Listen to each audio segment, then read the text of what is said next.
I am Dr. Idalfonso B. Nisnisan, a former Chief of Hospital of the Lanao Norte Provincial Hospital.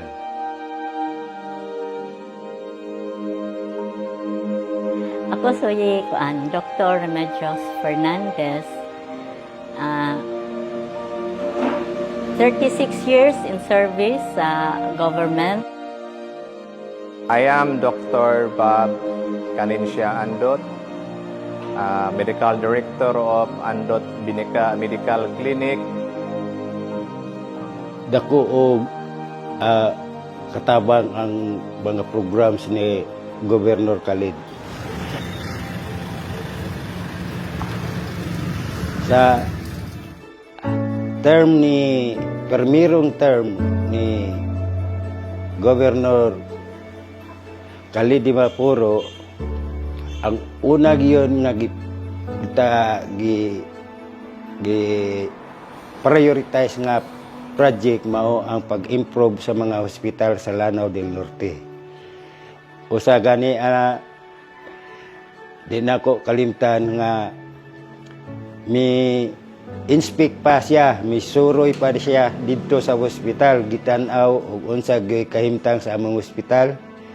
Gipangutana kami kung unsay among mga needs. Ang health services manggod sa Lanao, ang improvement sa health services sa Lanao is one of the pet projects of the then Governor Khalid. So, giganahan kay ko sa iyang vision ba nga to make all hospitals in Lanao eventually self-sustaining. Ito iyang vision para sa mga hospital sa Lanao.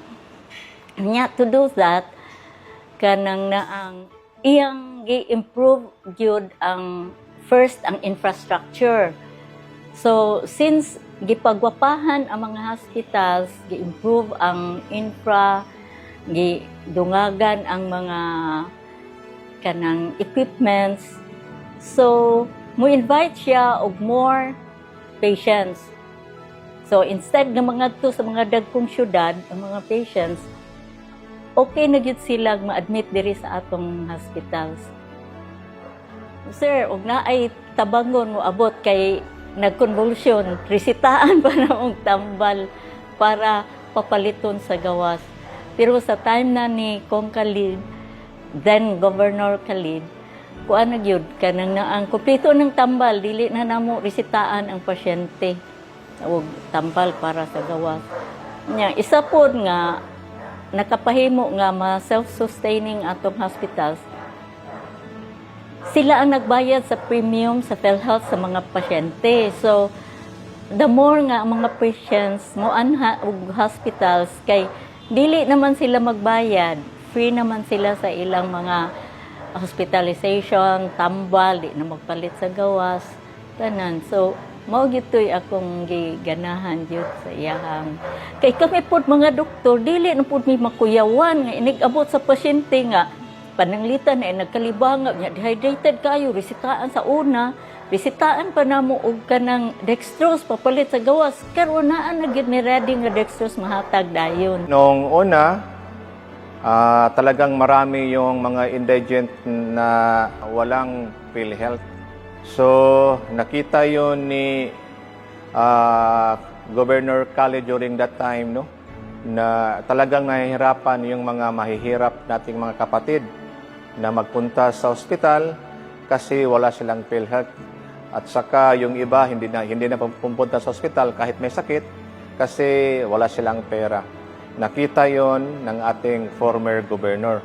Kaya nag-allocate ang provincial government ng budget para pangbayad sa premium ng mga indigent na patients natin. So marami yon. Marami yung binabayaran talaga sa buong Lanao Norte ang provincial government during the time of former Governor Khalid para maka-enjoy sila sa benefits ng PhilHealth.